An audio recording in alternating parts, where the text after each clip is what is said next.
അതിൻ്റെ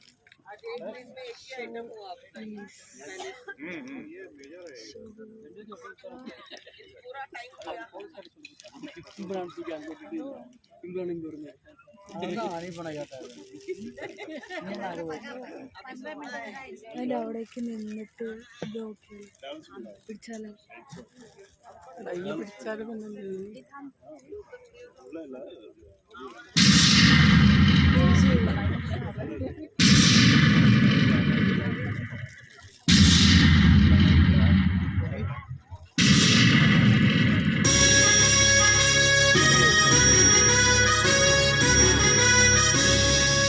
ಸ್ವಾಗತ ಸ್ವಾಗತ ಮೈಸೂರು ಅರಮನೆಗೆ ಸುಸ್ವಾಗತ.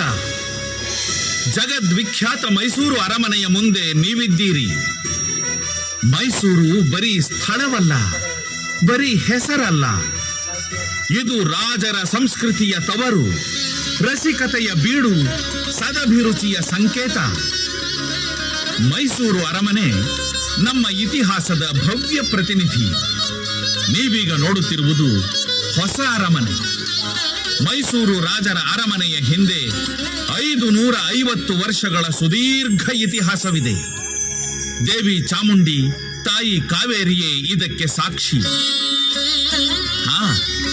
ಮಹಾಕಾಳಿ, ಲಕ್ಷ್ಮಿ, ಸರಸ್ವತಿ, ತ್ರಯಂಬಿಕೆಯ ತ್ರಿಪುರ ಸ್ವರೂಪಳಾದ ಶ್ರೀ ಚಾಮುಂಡಿ ನಮ್ಮ ನಂಬುಗೆಯ ದಿವ್ಯ ಪ್ರತಿನಿಧಿ.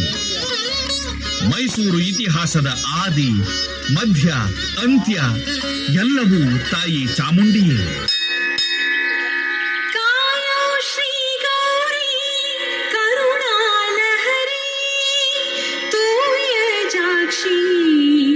ಶಂಕರೀಶ್ವರಿ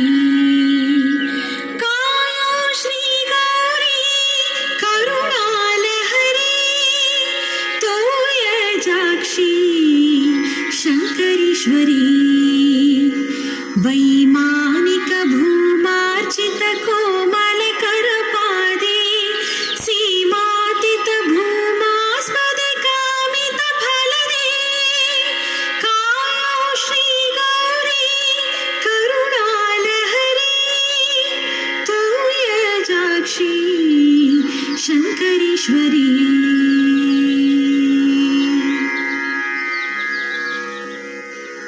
ಪುರಾಣದಲ್ಲಿ ಈ ಪ್ರದೇಶ ಮಹಿಷ ಮಂಡಲ ಎಂದು ಪ್ರಸಿದ್ಧಿ.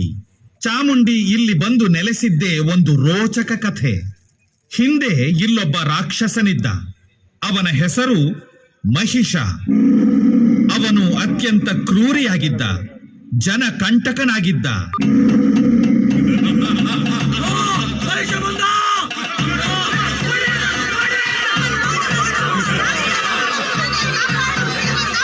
ಮಹಿಷನಿಗೆ ತಾನು ಅಮರನಾಗಬೇಕು ಎಂಬ ಆಸೆಯಾಯಿತು. ಶಿವನನ್ನು ಕುರಿತು ಘೋರ ತಪಸ್ಸು ಮಾಡತೊಡಗಿದ.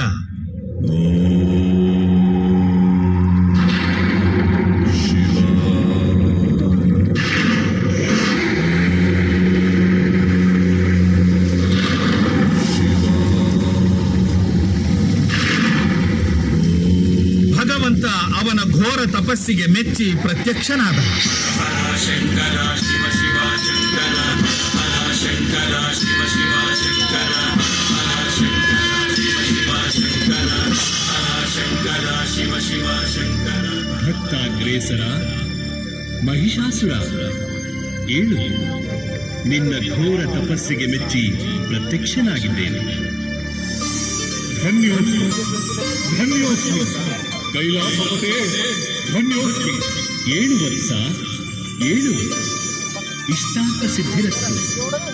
ಬೇಕಾದವರ ಕೇಳಿಕೊ. ದೇವ, ಅತಳ ವಿತಳ ಪಾತಾಳದಲ್ಲಿರುವ ಯಾವ ಗಂಡಸಿಂದಾಗಲಿ ಪ್ರಾಣಿಯಿಂದಾಗಲಿ ನನಗೆ ಮರಣ ಸಂಭವಿಸದಂತೆ ವರ ನೀಡು ತಂದೆ, ವರ ನೀಡು. ತಥಾಸ್ತು. ಶಂಕರ ಶಿವ ಶಿವ ಶಂಕರ, ಶಂಕರ ಶಿವ ಶಿವ ಶಂಕರ, ಶಂಕರ ಶಿವ ಶಿವ ಶಂಕರ. ಮಹಿಷ ಇಲ್ಲಿಯವರೆಗೆ ಜನ ಕಂಟಕನಾಗಿದ್ದ, ಈಗ ದೈವ ಕಂಟಕನೂ ಆದ.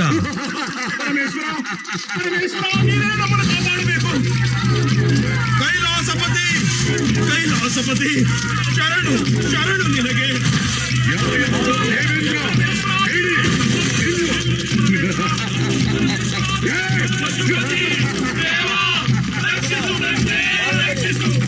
ಕೈಲಾಸಪತಿ, ಈ ಮಹಿಷನ ಅಟ್ಟಹಾಸ ಆಕ್ರಮಣವನ್ನು ನಾವು ತಾಳಲಾರೆವು. ಕಾಪಾಡು, ನಮ್ಮನ್ನು ಕಾಪಾಡು.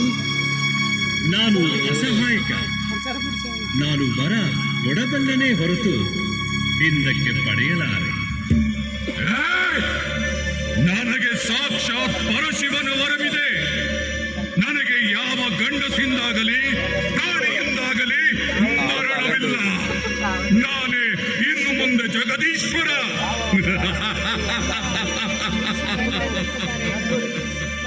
ಹಾ, ಸಾವು ಬಾರದೆ ಇರುವುದು ಗಂಡಸಿಂದ ಪ್ರಾಣಿಯಿಂದ, ಆದರೆ ಹೆಣ್ಣಿನಿಂದ ಬರಬಾರದೆಂದಿಲ್ಲ. ಪಾರ್ವತಿ ಶಕ್ತಿಯ ಅವತಾರ. ಅವಳನ್ನು ಪ್ರಾರ್ಥಿಸಿ ನಿಮ್ಮ ಶಕ್ತಿಯನ್ನೆಲ್ಲ ಅವಳಿಗೆ ಧಾರೆ ಎರೆಯಿರಿ. ಅನಾಥ ರಕ್ಷಕಿ, ಬೃಹನ್ನಾಯಕಿ, ಜಗನ್ಮಾತೆ, ಕಾಪಾಡು ತಾಯೇ, ಕಾಪಾಡು. ಸಮಸ್ತ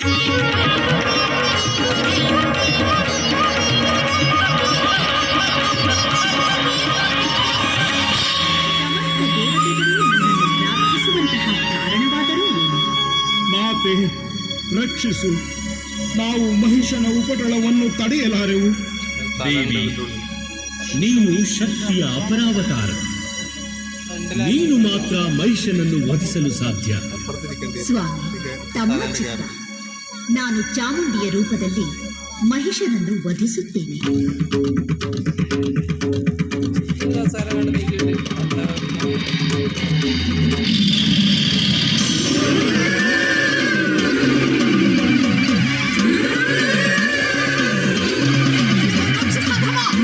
ನಿನ್ನ ಕಡೆಗಾಲ ಸಮೀಪಿಸುತ್ತಿದೆ.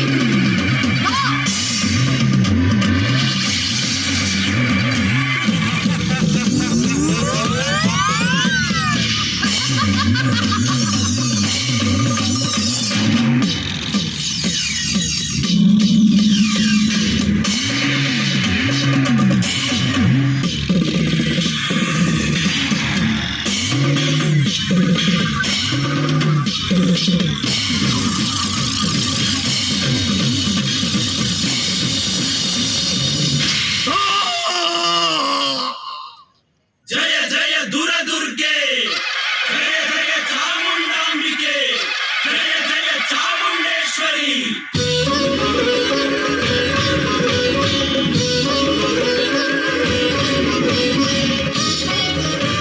ಚಾಮುಂಡೇಶ್ವರಿ ಮಹಿಷನನ್ನು ವಧಿಸಿದಳು. ಅವಳ ರೌದ್ರ ರೂಪವನ್ನು ನೋಡಿದ ದೇವತೆಗಳು ನಡುಗಿ ಹೋದರು. ಶಾಂತ ರೂಪಿಣಿಯಾಗುವಂತೆ ಪ್ರಾರ್ಥಿಸಿದರು.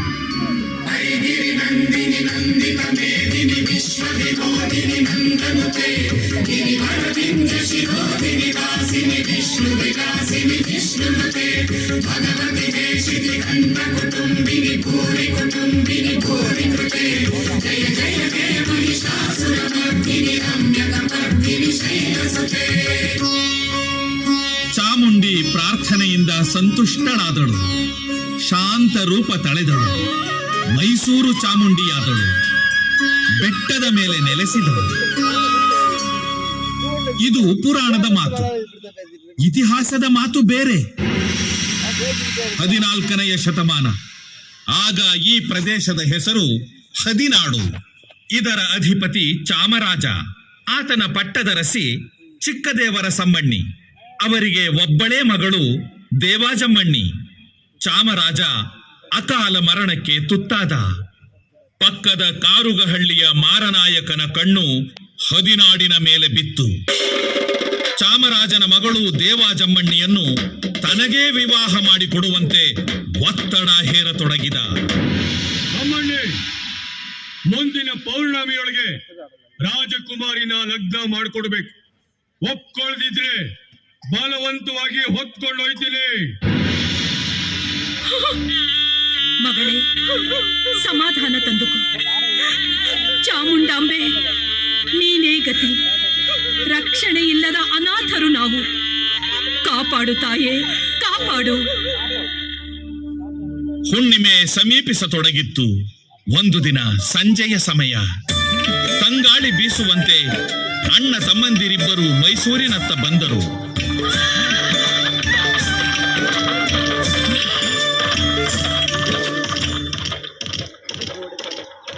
ಕೋಡಿ ಭೈರವ ದೇವಸ್ಥಾನದ ಎದುರು ಬಂದು ನಿಂತರು. ಸರ್ವಾಣಿ ರೂಪಾಣಿ ವಿಚಿತ್ಯ ಧೀರಃ ನಾಮಾನಿ ಕೃತ್ವಾ ವಿವದನ್ಯದಾಸ್ತೆ. ಮಂಗಳಾರತಿ ತಗೊಳ್ಳಿ. ಯಾರೋ ಹೊಸಬರು ಅಂತ ಕಾಣುತ್ತೆ. ಪ್ರಣಾಮಗಳು. ನನ್ನ ಹೆಸರು ಯದುರಾಯ. ಇವನು ನನ್ನ ಕಿರಿಯ ಸೋದರ, ಹೆಸರು ಕೃಷ್ಣರಾಯ. ಪ್ರಣಾಮಗಳು ಜಂಗಮರೇ. ಸಂತೋಷ. ಪ್ರಸಾದ ಸ್ವೀಕರಿಸಿ.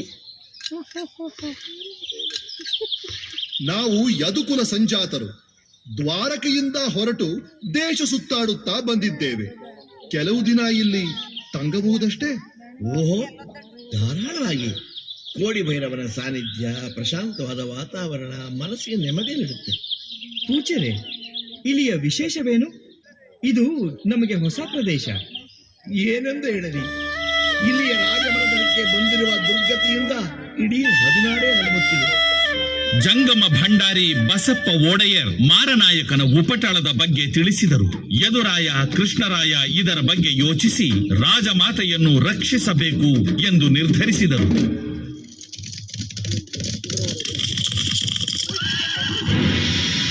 ರಾಜಮಾತೆಗೆ ನಮ್ಮ ಪ್ರಣಾಮಗಳು. ನಾವು ಯದುಕುಲ ವಂಶಸ್ಥರು. ನಿಮ್ಮನ್ನು ಬಿಕ್ಕಟ್ಟಿನಿಂದ ಪಾರು ಮಾಡಲು ಬಂದಿದ್ದೇವೆ. ಮದುವೆಗೆ ಒಪ್ಪಿರುವುದಾಗಿ ಮಾರನಾಯಕನಿಗೆ ಸುದ್ದಿ ಕಳಿಸಿ. ಮುಂದಿನ ಹುಣ್ಣಿಮೆಯೇ ಅವನ ಮಾರಣ ಹೋಮವಾಗಲಿ. ರಾಜಮಾತೆ ಮಾರನಾಯಕನಿಗೆ ಸುದ್ದಿ ಕಳಿಸಿದರು. ಹುಣ್ಣಿಮೆ ಬಂದಿತು. ಮಾರನಾಯಕನ ದಿಬ್ಬಣ ಕಾರುಗಹಳ್ಳಿಯಿಂದ ಹದಿನಾಡಿಗೆ ಹೊರಟಿತು. ಯದುರಾಯ ಮತ್ತು ಕೃಷ್ಣರಾಯ ವೇಷ ಮರೆಸಿಕೊಂಡು ಮಾರನಾಯಕನ ದಿಬ್ಬಣದಲ್ಲಿ ಸೇರಿಕೊಂಡರು. ಮಾರನಾಯಕ ತನ್ನದೇ ಆಮೋದ ಪ್ರಮೋದಗಳಲ್ಲಿ ಮೈಮರೆತಿದ್ದಾಗ ಹಠಾತ್ತನೆ ಯದುರಾಯ ಮತ್ತು ಕೃಷ್ಣರಾಯ ಅವನ ಮೇಲೆ ಎರಗಿದರು.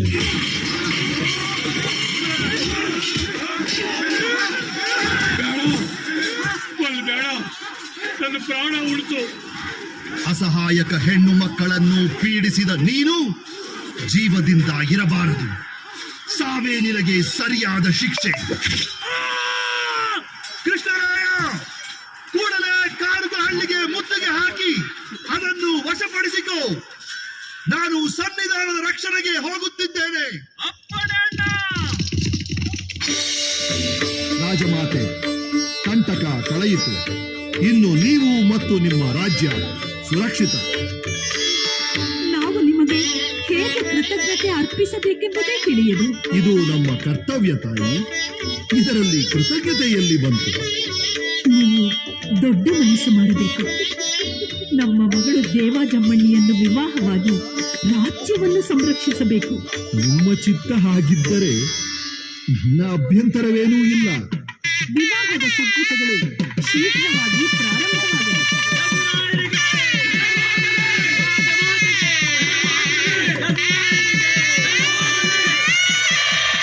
ಹೀಗೆ ಕರ್ನಾಟಕದಲ್ಲಿ ಹೊಸದೊಂದು ಸಾಮ್ರಾಜ್ಯ ಸ್ಥಾಪನೆಗೆ ಅಮೃತ ಘಳಿಗೆ ಕೂಡಿ ಬಂದಿತು. 1399 ಏಪ್ರಿಲ್ 11ರಂದು ಯದುರಾಯರು ವಿಧ್ಯುಕ್ತವಾಗಿ ಪಟ್ಟಕ್ಕೆ ಬಂದರು. ಒಡೆಯರ್ ಎಂಬ ಬಿರುದನ್ನು ಧರಿಸಿ ರಾಜ್ಯವಾಳತೊಡಗಿದರು. ಯದುವಂಶದ ಅರಸರು ಮೈಸೂರು ಒಡೆಯರ ವಂಶದ ಮೂಲ ಪುರುಷರಾದರು. ಮುಂದಿನ ಕಥೆಯನ್ನು ನಾನು ಹೇಳುತ್ತೇನೆ. ತಾಯಿ, ನೀನು ಯಾರು? ನನ್ನ ಹೆಸರು ಕಾವೇರಿ.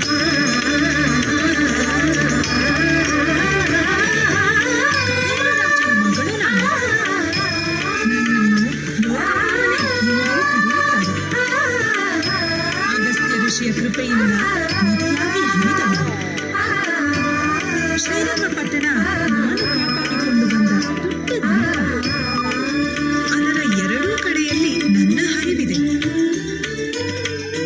1610ರಲ್ಲಿ ರಾಜ ಒಡೆಯರು ನನ್ನ ಈ ಪುಟ್ಟ ದ್ವೀಪದ ಮೇಲೆ ಆಕ್ರಮಣ ಮಾಡಿದರು. ವಿಜಯನಗರದ ರಾಜ ಪ್ರತಿನಿಧಿಯಾಗಿದ್ದ ಶ್ರೀರಂಗರಾಯ ದುರ್ಬಲನಾಗಿದ್ದ. ನನ್ನ ದ್ವೀಪವನ್ನು ರಾಜ ಒಡೆಯರಿಗೆ ಒಪ್ಪಿಸಿ ತಲಕಾಡಿಗೆ ಓಡಿ ಹೋದ. ರಾಜ ಒಡೆಯರು ಜಗತ್ ಪ್ರಸಿದ್ಧ ವಿಜಯನಗರದ ರತ್ನ ಸಿಂಹಾಸನದ ಎದುರು ನಿಂತರು. ಅದರ ಸೌಂದರ್ಯ ಹಿಡಿದಿಟ್ಟುಕೊಳ್ಳಲು 2 ಕಣ್ಣು ಸಾಲದು, ಅದರ ಖ್ಯಾತಿ ಕೇಳಲು ಕಿವಿ 2 ಸಾಲದು. ಅದರ ಸೌಂದರ್ಯವನ್ನು ಕುರಿತು ಲೋಕವೇ ಹಾಡಿ ಹೊಗಳುತ್ತಿತ್ತು. ಮುತ್ತು ರತ್ನ ಖಚಿತ ಮಿನುಮಿನುಗುವಂತ ಅರಮನೆಯ ಸಿಂಹಾಸನ, ಧರೆಯೆಲ್ಲ ಇಲ್ಲ ಹೊಳೆ ಹೊಳೆಯುವಂತ ಅದಕ್ಕಿಲ್ಲ ಸರಿಸಮಾನ, ಅದಕ್ಕಿಲ್ಲ ಸರಿಸಮಾನ. ಗಂಧ ಕುಸುರಿ ಸೊಬಗು ಗಂಧ ಪೆಟ್ಟಿ ಮೆರಗು ಸುತ್ತಮುತ್ತ ಸ್ವರ್ಣ ಸೆರಗು, ಬೆಳ್ಗೊಡೆ ಮೇಲೆ ಸೊನ್ನ ಪಾದ ಕೆಳಗೆ ಬುಡದಲ್ಲಿ ಚಿನ್ನದ ಕಾಲು, ಬುಡದಲ್ಲಿ ಚಿನ್ನದ ಕಾಲು. ಕರಿಮರದ ಪಟ್ಟಿ ಬೆಳಗು ಮುತ್ತು ರತ್ನ ಸಿರಿಯ ಮೆರುಗು, ಬಂಗಾರ ಬೊಂಬೆ ಬೆಳಗು ಎಂದೆಂದು ಬೆಳಗು ಬೆಳಗು. ಕರಿಮರದ ಪಟ್ಟಿ ಬೆಳಗು ಮುತ್ತು ರತ್ನ ಸಿರಿಯ ಮೆರುಗು, ಬಂಗಾರ ಬೊಂಬೆ ಬೆಳಗು ಎಂದೆಂದು ಬೆಳಗು ಬೆಳಗು.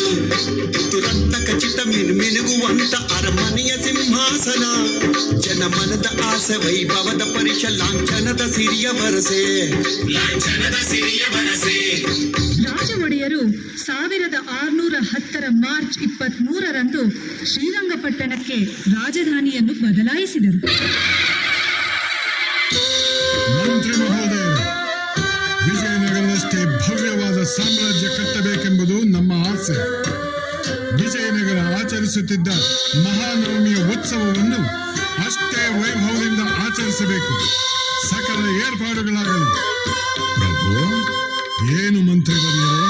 ಶ್ರೀರಂಗರಾಯರು ಮಹಾನವಮಿ ಉತ್ಸವ ಆಚರಿಸುವಾಗ ಅವರ ಪತ್ನಿ ಅಲಮೇಲಮ್ಮ ತಮ್ಮಲ್ಲಿದ್ದ ದೊಡ್ಡ ಮುತ್ತಿನ ಮೂಗುತಿಯನ್ನು, ಅಮೂಲ್ಯ ರತ್ನಾಭರಣಗಳನ್ನು ರಂಗನಾಯಕಿ ಅಮ್ಮನವರ ಅಲಂಕಾರಕ್ಕೆಂದು ಕಳಿಸುತ್ತಿದ್ದರು.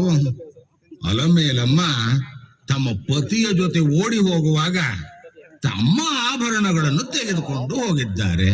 ಅವನ್ನು ಕಳಿಸಿಕೊಡಬೇಕೆಂದು ಅವರಿಗೆ ಹೇಳಿ ಕಳಿಸಿ.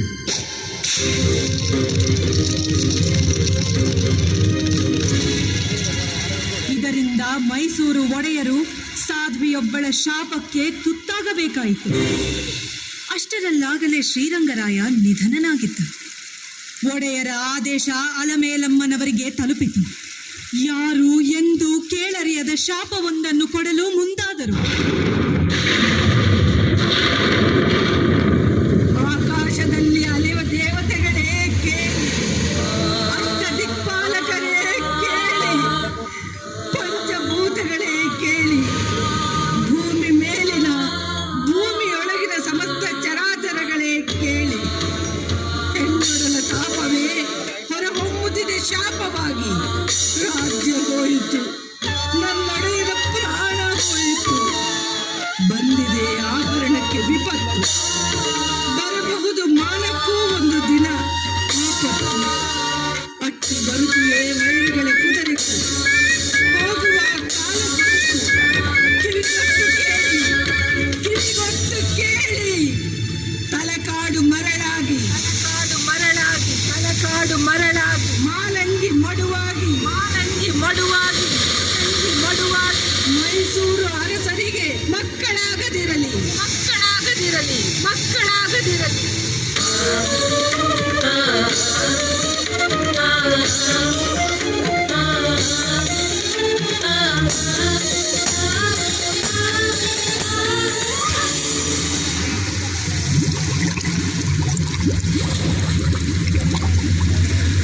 ಶಾಪ, ಶಾಪ, ತಲಕಾಡಿಗೆ ಶಾಪ, ಮಾಲಂಗಿಗೆ ಶಾಪ, ಮೈಸೂರರಸರಿಗೆ ಶಾಪ, ಅಲಮೇಲಮ್ಮನ ಶಾಪ. ನನ್ನ ಮಡಿಲಿಗೆ ಹಾರಿದವರು ಎಷ್ಟೋ ಮಂದಿ, ಆದರೆ ಅಲಮೇಲಮ್ಮನನ್ನು ಮಾತ್ರ ಮರೆಯುವಂತಿಲ್ಲ. ಮೈಸೂರು ಒಡೆಯರು ಅವಳು ಕೊಟ್ಟ ಶಾಪವನ್ನೂ ಮರೆಯುವಂತಿಲ್ಲ. ವಿದ್ವತ್ತು, ರಸಿಕತೆ, ಸಾಹಸ, ಸಾಹಿತ್ಯ, ಸಂಗೀತಗಳ ಮಹಾ ಸಂಗಮ ಒಡೆಯರ ವಂಶ. ವಿಜಯನಗರ ಸಾಮ್ರಾಜ್ಯ ಇವರ ಮಹಾ ಆದರ್ಶ. ತುಂಗಭದ್ರೆಯ ತಟದಲ್ಲಿ ಮೆರೆದು ಮಿಂಚಿದ ಬೆಳಕು ಕಾವೇರಿಯ ತಟದಲ್ಲೂ ಮಿಂಚತೊಡಗಿತು. ಕಂಠೀರವ ನರಸರಾಜ ಒಡೆಯರು ಮೈಸೂರು ರಾಜವಂಶದ ಬಲಭೀಮ, ರಣಧೀರ ಎಂದೇ ಅವರು ಲೋಕಪ್ರಸಿದ್ಧಿ. ಮಲ್ಲ ಯುದ್ಧದಲ್ಲಿ ಅಸಮಾನ ಶೂರ.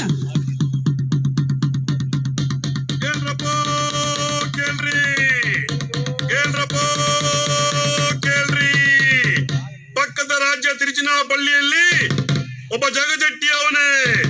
ಅವನನ್ನು ಯಾರು ಇಲ್ಲಿಯವರೆಗೂ ಸೋಲಿಸಿದವರಿಲ್ಲ. ಅವನು ತನ್ನ ಚಲ್ಲಣವನ್ನು ನಗರದ ದಿಡ್ಡಿ ಬಾಗಿಲಿಗೆ ನೇತಾಕವನೇ.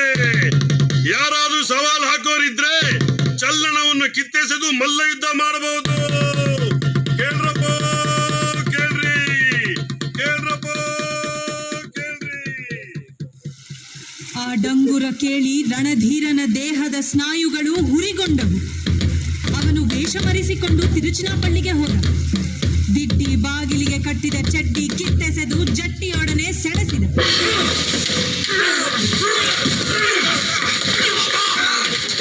ಕಡೆಗೆ ತನ್ನ ಸೊಂಟದಲ್ಲಿದ್ದ ಕಾಲಕ್ಕಿಂತಲೂ ತೀಕ್ಷ್ಣವಾದ ವಿಜಯ ನಾರಸಿಂಹ ಖಡ್ಗವನ್ನು ಮಿಂಚಿನಂತೆ ಪ್ರಯೋಗಿಸಿದ. ಏನಾಶ್ಚರ್ಯ! ಚಡ್ಡಿ ನಿಂತ ಹಾಗೆ ನಿಂತಿದ್ದಾನೆ. ಸ್ತಬ್ಧರಾದ ಜನರೆಲ್ಲ ಬಿಟ್ಟ ಕಣ್ಣು ಬಿಟ್ಟಂತೆ ನೋಡುತ್ತಿದ್ದಾರೆ. ರಣಧೀರ ನಸುನಗುತ್ತ ಜಟ್ಟಿಯ ರುಂಡವನ್ನು ಮುಟ್ಟಿ ಅದು ಧಡಕ್ಕೆಂದು ಕೆಳಗೆ ಬಿದ್ದಿತು.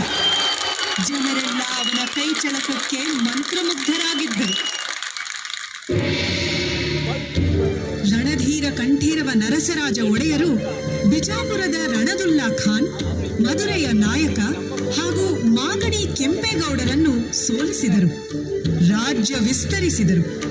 ತಮ್ಮದೇ ಟಂಕಸಾಲೆ ಆರಂಭಿಸಿ ಕಂಠೀರಾಯಪ್ಪಣ ಎಂಬ ನಾಣ್ಯವನ್ನು ಚಲಾವಣೆಗೆ ತಂದರು. ಮೈಸೂರಿನ ಇತಿಹಾಸದಲ್ಲಿ ಆದರ್ಶ ದೊರೆ ಎನಿಸಿಕೊಂಡರು. ಕಂಠೀರವ ನರಸರಾಜರ ನಂತರ ಅಧಿಕಾರಕ್ಕೆ ಬಂದವರು ದೊಡ್ಡ ದೇವರಾಜ ಒಡೆಯರು. ಅವರು ಚಾಮುಂಡಿ ಬೆಟ್ಟಕ್ಕೆ 1000 ಮೆಟ್ಟಿಲುಗಳನ್ನು ಕಟ್ಟಿಸಿದರು. ಮಾರ್ಗ ಮಧ್ಯೆ ಸುಂದರವಾದ ನಂದಿ ವಿಗ್ರಹವನ್ನು ಪ್ರತಿಷ್ಠಾಪಿಸಿದರು. ಆನಂತರ ಬಂದ ಚಿಕ್ಕದೇವರಾಜ ಒಡೆಯರು ಮೈಸೂರಿನ ಇತಿಹಾಸದ ಸುವರ್ಣಯುಗದ ಹರಿಕಾರರಾದರು. ಶ್ರೀಮನ್ ಮಹೀಶೂರ ರತ್ನ ಸಿಂಹಾಸನಾಧೀಶ್ವರ ಬಿರುದಂತೆಂಬರ ಗಂಡ ರಾಜ ಜಗದೇವ ನವಕೋಟಿ ನಾರಾಯಣ ಅಪ್ರತಿಮ ವೀರ ದಕ್ಷಿಣ ಚಕ್ರವರ್ತಿ ಚಿಕ್ಕ ದೇವರಾಜ ಬಹುಪರ ಬಹುಪರ ಬಹುಪರ. ಚಿಕ್ಕದೇವರಾಜ ಒಡೆಯರು ಮಧುರೆಯ ನಾಯಕ, ತಿರುಚನಾಪಳ್ಳಿಯ ರಾಜ ಮತ್ತು ಮರಾಠರನ್ನು ಸೋಲಿಸಿದ ಧೀರ. ದಿಲ್ಲಿಯ ಮೊಘಲ್ ಚಕ್ರವರ್ತಿ ಔರಂಗಜೇಬನ ಸ್ನೇಹಕ್ಕೆ ಪಾತ್ರರಾಗಿ ಅವನಿಂದ ರಾಜ ಜಗದೇವ, ಮಹಾರಾಜ ಚಿಕ್ಕದೇವರಾಯ ಮೊಹಮ್ಮದ್ ಶಾಹಿ ಎಂಬ ಬಿರುದನ್ನು ಪಡೆದರು. ಆಡಳಿತ ಸುಧಾರಣೆ ಇವರ ಮಹತ್ ಸಾಧನೆ. 18 ಕಚೇರಿಗಳನ್ನು ತೆರೆದರು. ಅಂಚೆ ಪದ್ಧತಿ ಜಾರಿಗೆ ತಂದರು. ನಿಯಂತ್ರಿತ ಮಾರುಕಟ್ಟೆ ಹಾಗೂ ಟಂಕಸಾಲೆಗಳನ್ನು ಸ್ಥಾಪಿಸಿದರು. ನನ್ನ ಹರಿವಿಗೆ ಚಿಕ್ಕದೇವರಾಯ ನಾಲೆ, ದೇವರಾಯ ನಾಲೆಗಳನ್ನು ಜೋಡಿಸಿದರು. ಚಿಕ್ಕದೇವರಾಜ ಒಡೆಯರ ಆಸ್ಥಾನದಲ್ಲಿ ಕನ್ನಡದ ಮೊಟ್ಟಮೊದಲ ನಾಟಕ ಮಿತ್ರವಿಂದ ಗೋವಿಂದ ರಚಿಸಿದ ಸಿಂಗರಾರ್ಯ, ತಿರುಮಲಾರ್ಯ, ಚಿಕ್ಕುಪಾಧ್ಯಾಯ, ತಿಮ್ಮರಸ, ಮಲ್ಲಿಕಾರ್ಜುನ, ಸಂಚಿ ಹೊನ್ನಮ್ಮ, ಶೃಂಗಾರಮ್ಮ ಮುಂತಾದ ಕವಿಗಳ ಸಮೂಹವೇ ನೆರೆದಿತ್ತು. ತಿರುಮಲಾರ್ಯ ತನ್ನ ಅಪ್ರತಿಮ ವೀರ ಚರಿತದಲ್ಲಿ ಚಿಕ್ಕದೇವರಾಜರನ್ನು ಹೀಗೆ ಹೊಗಳಿದ್ದಾನೆ. ಶ್ರೀಮಂತಂ ಯದುಶೈಲ ವಲ್ಲಭ ಪದಾಂಭೋಜ ಭೃಂಗಂ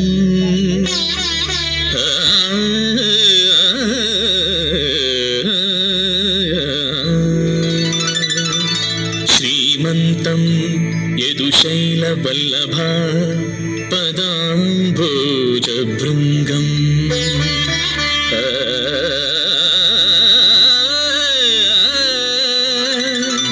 ಗುಣಾರಾಮಂ ಪಶ್ಚಿಮ ರಂಗಧಾಮನಗರ ಈ ಸಿಂಹಾಸನಾಧೀಶನ್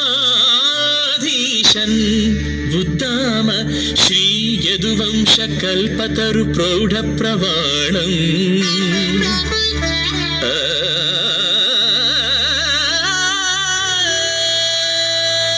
ಜಗತ್ಪ್ರೇಮಂ ಬೆತ್ತು ನೆಗಳ್ಗೆ ಬಾಳ್ಗೆ ಚಿಕ್ಕದೇವೇಂದ್ರ ಮಹಿ ಚಂದ್ರಮಂ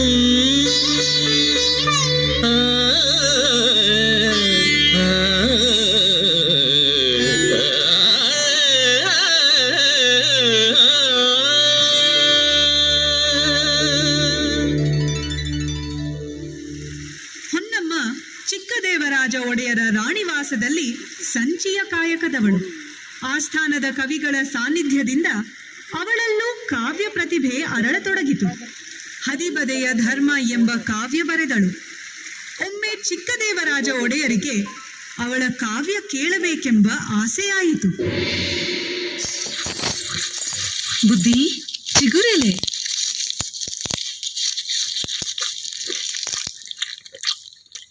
ಆಹಾ, ತಾಂಬೂಲ ಸೊಗಸಾಗಿದೆ. ಹೊನ್ನಿ, ಸಂಚಿಯ ಕಾಯಕದ ಮಧ್ಯೆ ಕಾವ್ಯ ರಚನೆಯನ್ನೂ ಮಾಡುತ್ತಿ ಎಂದು ಕೇಳಿದ್ದೇವೆ. ನಿನ್ನ ಕಾವ್ಯದ ಸೊಬಗನ್ನು ನಮಗೆ ಪರಿಚಯ ಮಾಡಿಕೊಡುವುದಿಲ್ಲವೇನು? ನನ್ನ ಕಾವ್ಯ ಬಾಲಿಶವಾದದ್ದು ಬುದ್ಧಿ. ತಮ್ಮ ಆಸ್ಥಾನದಲ್ಲಿ ಅಪ್ರತಿಮ ಕವಿ ದಿಗ್ಗಜರಿದ್ದಾರೆ. ಅವರ ಕಾವ್ಯ ಜ್ಯೋತಿಯ ಮುಂದೆ ನಾನೊಂದು ಸೊಡರು. ಸ್ವತಃ ತಿರುಮಲಾರ್ಯರೇ ನಿನ್ನ ಕಾವ್ಯವನ್ನು ನಮ್ಮ ಮುಂದೆ ಪ್ರಶಂಸಿಸಿದ್ದಾರೆ. ಎಲ್ಲಿ ಅದರ ಕೆಲವು ಭಾಗಗಳನ್ನು ಪ್ರಸ್ತುತಪಡಿಸು. ಧನ್ಯಳಾದೆ ಬುದ್ಧಿ. ತಮ್ಮಂಥ ಪ್ರಭುಗಳು ನನಗೆ ಶ್ರೋತೃಗಳಾದ ಮೇಲೆ ನಿಜವಾಗಲೂ ನಾನು ಧನ್ಯೆ. ಪೆಣ್ಣು ಪೆತ್ತವಳ ಬಳಗ ಬೆಳೆವುದು ಬೇಗ, ಪೆಣ್ಣ ಪೆತ್ತವರು ಪೆರ್ಚುವರು. ಪೆಣ್ಣು ಪೆತ್ತುದರಿಮದೆ ಪೆಸರೆನಿಸಿ ತುಮಿಗೆ ಬಣ್ಣವೇರಿದು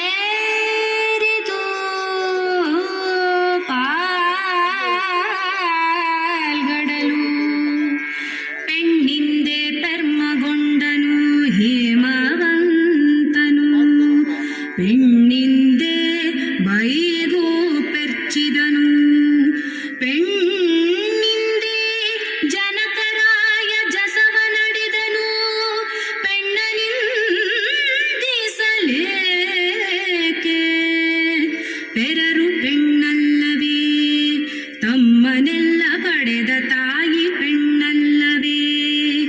ಓರೆದವಳು ಪೆಣ್ಣು, ಪೆಣ್ಣೆಂದೇತಕ್ಕೆ ಬೀಳುಗಳೆವರು, ಕಣ್ಣು ಕಾಣದ ಗಾವಿಲರು. ಆಹಾ, ಅದ್ಭುತ ಅದ್ಭುತ ಪದಪ್ರಯೋಗ. ಧನ್ಯೆ ಧನ್ಯೆ ಬುದ್ಧಿ. ಚಿಕ್ಕದೇವರಾಜ ಒಡೆಯರು ಸ್ವತಃ ಕವಿ, ವಿದ್ವಾಂಸ ಮತ್ತು ಅದ್ಭುತ ವೀಣಾವಾದಕ. ಕಲಾವತಿ ಚಿಕ್ಕದೇವರಾಜ ಒಡೆಯರ ಪ್ರೀತಿ ಪಾತ್ರವೇಣೆ. ಅದರ ಸ್ಪರ್ಶವೇ ಅವರಿಗೆ ರೋಮಾಂಚನ ನೀಡುತ್ತಿತ್ತು.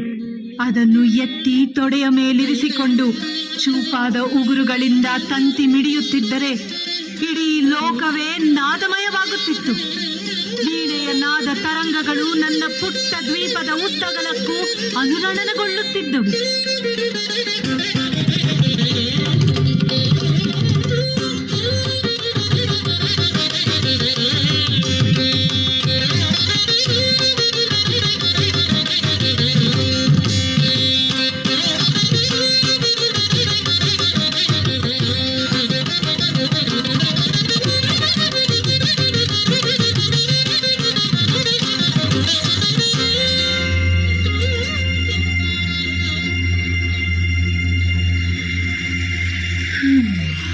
ಯಾಕೆ ತಾಯಿ ಮೌನವಾದೆ?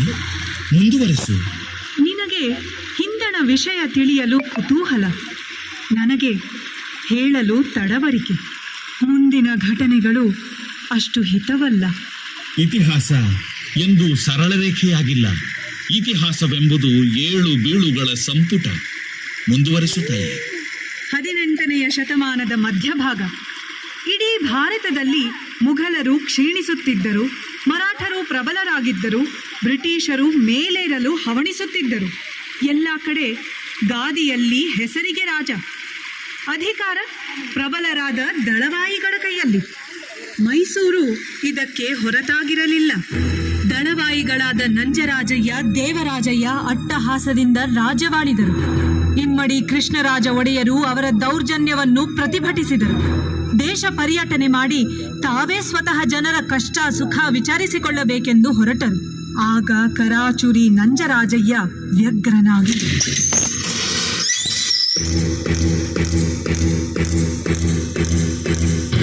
ಒಡೆಯರೇ, ಬಿಸಿಲುಗಳಲ್ಲಿ ನಲುಗುವ ಮೈಯೆಲ್ಲ ನಿಮ್ಮದು. ಚಿಕ್ಕಂದಿನಿಂದ ಈ ನಿಮ್ಮ ಸುಕುಮಾರ ಶರೀರವನ್ನು ಕೊಬ್ಬಿಸಿ ಬೆಳೆಸುವುದಕ್ಕೆ ನಿಮಗಿಂತ ನಾವು ಹೆಚ್ಚು ಶ್ರಮ ವಹಿಸಿದ್ದೇವೆ. ನಮಗೆ ನಿಮ್ಮ ಮೈ ಮತ್ತು ಮೈಸೂರು ಸಂಸ್ಥಾನ ಎರಡು ಕಣ್ಣಿದ್ದಂತೆ. ಶ್ರೀರಂಗನಾಥನ ಕೃಪೆಯಿಂದ ನಿಮ್ಮ ಮೈಗೆ ಇನ್ನೂ ಗಂಡಾಂತರ ಬಂದಿಲ್ಲ. ಬರುವಂತೆ ವರ್ತಿಸಬೇಡಿ.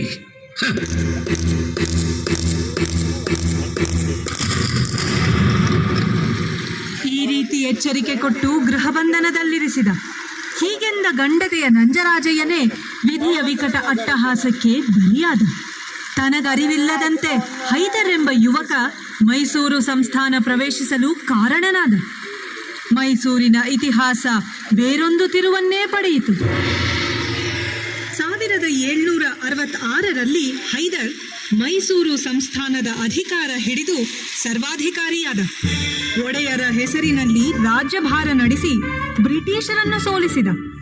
ಮೈಸೂರು ರಾಜ್ಯವನ್ನು 80,000 ಚದರ ಮೈಲಿಗೆ ವಿಸ್ತರಿಸಿದ. ಹೈದರನ ಮರಣಾನಂತರ ಅವನ ಮಗ ಟಿಪ್ಪು 1782ರಲ್ಲಿ ಅಧಿಕಾರಕ್ಕೆ ಬಂದ. ಮೈಸೂರಿನ ಸುಲ್ತಾನ ಎಂದು ಘೋಷಿಸಿಕೊಂಡು 17 ವರ್ಷ ರಾಜ್ಯಭಾರ ಮಾಡಿದ. ಬ್ರಿಟಿಷರ ವಿರುದ್ಧ ಹೋರಾಡಿದ. ಶ್ರೀರಂಗಪಟ್ಟಣದಲ್ಲಿ ನಡೆದ 4ನೇ ಆಂಗ್ಲೋ ಮೈಸೂರು ಯುದ್ಧದಲ್ಲಿ ಮಡಿದ. 1799 ಮೇ ತಿಂಗಳ 4ನೆಯ ದಿನ ನನ್ನ ದ್ವೀಪದ ವೈಭವ ನಂದಿ ಹೋದ ದಿನ. ರಾಜಧಾನಿ ಶ್ರೀರಂಗಪಟ್ಟಣದಿಂದ ಮೈಸೂರಿಗೆ ಬದಲಾಯಿತು. ನಾನು ಮತ್ತು ನನ್ನ ಪುಟ್ಟ ದ್ವೀಪ ಗತ ವೈಭವದ ನೆನಪುಗಳಾದೆವು. ಬ್ರಿಟಿಷರು ಪುಟ್ಟ ಮುಮ್ಮಡಿ ಕೃಷ್ಣರಾಜ ಒಡೆಯರನ್ನು ರಾಜರನ್ನಾಗಿ ಮಾಡಿದರು. ದಿವಾನ್ ಪೂರ್ಣಯ್ಯನವರನ್ನು ಉಸ್ತುವಾರಿ ನೋಡಿಕೊಳ್ಳಲು ನೇಮಿಸಿದರು. ಒಡೆಯರ ವಾಸಕ್ಕೆ ಯೋಗ್ಯವಾದ ಮರದ ಅರಮನೆ ಒಂದನ್ನು 1800ರಲ್ಲಿ ಮೈಸೂರಿನಲ್ಲಿ ನಿರ್ಮಿಸಲಾಯಿತು. 5 ಅಂತಸ್ತುಗಳ ಕಟ್ಟಡ ಅದು. ಅದ್ಭುತ ಕೆತ್ತನೆಯ ಕುಸುರಿ ಕೆಲಸದ ಅರಮನೆ.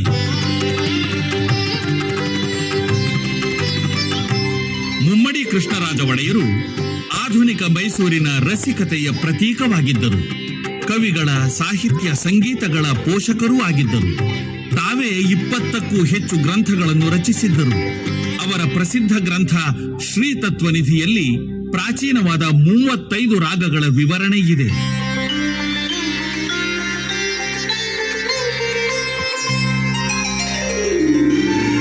ಸ್ಫಟಿಕ ರಜತ ಪೀಠೆ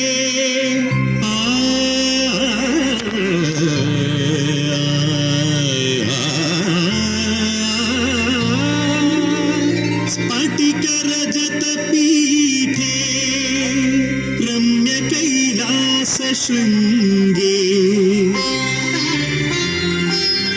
ವಿಕಚ ಕಮಲ ಪತ್ರೈರರ್ಚಯಂತಿ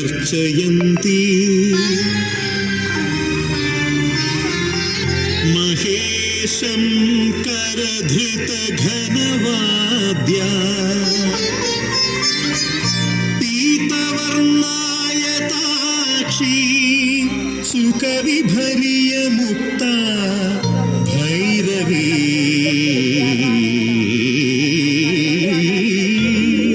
ಭೈರವ ಸ್ತ್ರೀ.